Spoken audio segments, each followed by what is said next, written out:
I just watched that movie called The Citizen Vigilante. For some of you who haven't seen that movie, it's about a normal citizen, an individual who has taken everything into his own hands to deliver the justice to the victims because what he sees is that the legal system of the country or the justice system of the country and the politicians are working in the favor of the perpetrators and they have failed to deliver the justice. So he's the one doing their work. Here are my personal views. First of all, I'm not any kind of the white supremacist.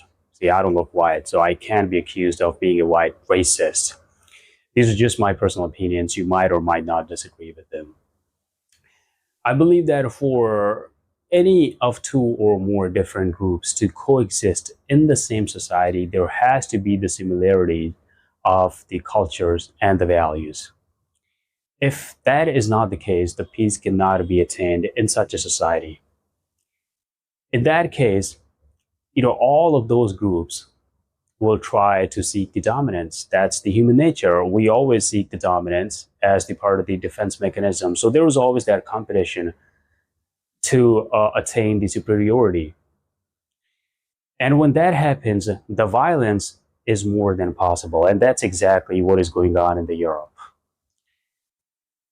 For years and years, they have been accepting the refugees and the migrants for a lot of the countries from all across the world with the different cultures who come from the different backgrounds, the different values, the different languages, and they struggle to assimilate into the European culture. They don't like European culture. In the most cases, they call it degeneracy. The Europeans who have been welcoming them, who have been giving them all the services and everything that they could offer, in some cases, they have been giving them more privileges and the benefits that even the citizens or the natives of those countries don't have. And some of the bad elements who, come to seek refuge, they commit the crimes and they toxicate the entire society. And then the consequences are suffered by the entire community. Everything works in the limits. And once you cross the limits, there has to be the consequences. You must suffer those consequences. That's the order of the nature. For years and years, the migrants and some of these refugees, they have been committing the crimes. And in some cases, they will get away with them, justifying it as the generational traumas that we have come from the war-torn countries and we're traumatic and we are struggling to assimilate in the certain culture or the country. And that's why we ended up doing that. And when the justice system fails to deliver the justice to the citizens, the people take everything into their own hands. You see, in any country, wherever the dictators have been overthrown, they have always been overthrown by the people of those countries and not by the justice system. First of all, I don't even believe that there is a justice system in any country. It is a legal system. It's not about the truth. It's about what you can sell to those judges through the arguments on the lawyers under the legal code.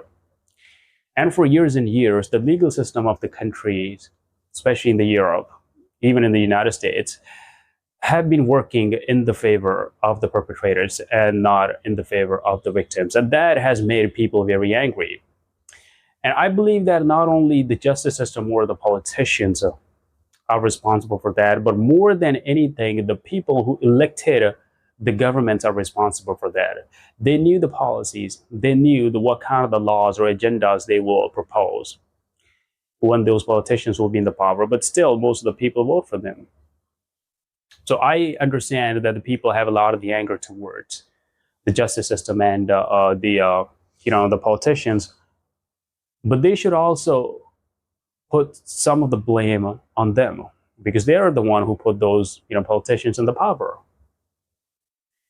Without them electing those government officials, it wouldn't be possible. The kind of the situation that Europe is currently going through, and justice system always serves the powerful and not the people.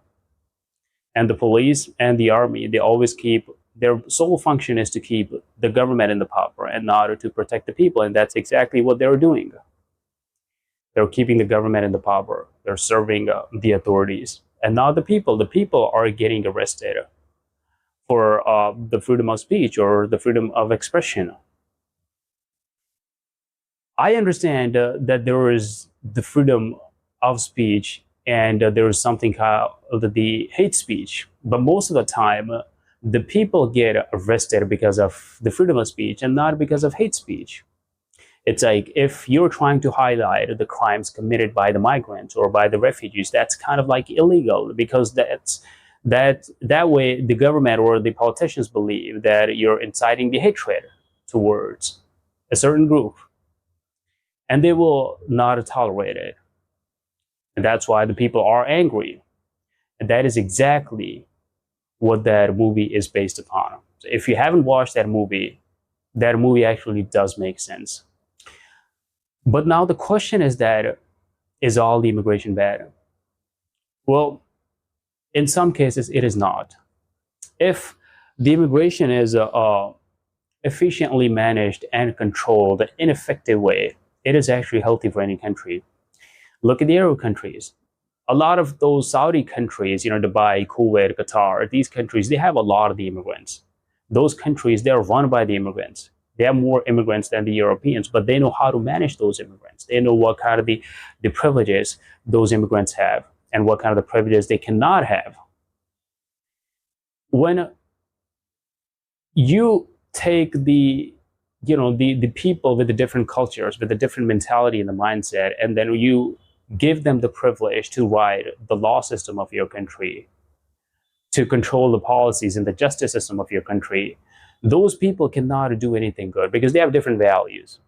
They will act in their best interest the way they have been doing, in their home countries. Their loyalty is always towards their home countries.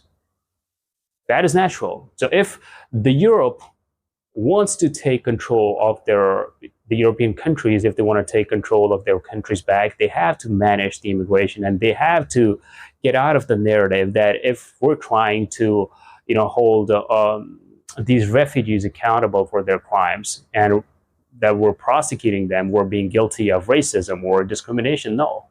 The criminals are the criminals, the blacks, whites, immigrants, natives, citizens, anybody. The criminals are immigrants and they are supposed to go behind the bars in order to keep the society safe, in order to keep the law and order in place. And this is where the movie strikes.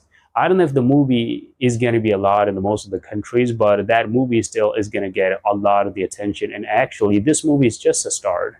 There will be a lot of the movies and the books that will be coming out in the future because people cannot take this anymore.